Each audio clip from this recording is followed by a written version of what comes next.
Hi guys, আসসালামু আলাইকুম। Welcome back to my channel. চলে এসেছি আবার একটা নতুন ব্র্যান্ড নিউ ব্লগ নিয়ে তোমাদের কাছে। চলো, সন্ধেবেলার জলখাবার চলে এসো। সঙ্গে আছে হরিমোহনের সিঙ্গারা, হরিমোহনের সন্দেশ।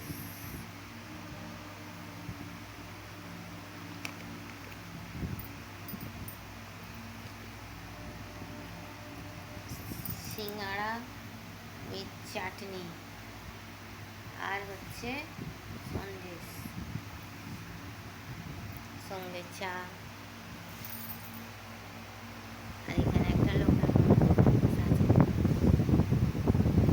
ভাইরাল হবো, এই লোকটাই, লোকটাকেই চিনবে সব, আমাকে কেউ চিনবে না। হাই বলে দাও আমার চ্যানেল। চলো, সন্ধ্যেবেলার চাটা জমে যাবে। গরম গরম সিঙ্গারা, সন্ধ্যেবেলার চা জমে যাবে জানো বন্ধুরা। গরম গরম সিঙ্গারা, সন্দেশ, চাটনি, চা। আহা, মধু। মধু বলে না সাধু বলে, কি বলে বলো তো। চলো, এই বলে ব্লগটা ছাড়ছি। Thanks for watching. আল্লাহ হাফিজ। কে কে আমার সঙ্গে সিঙ্গাড়া সন্দেশ দিয়ে চা খাবে চলে এসো।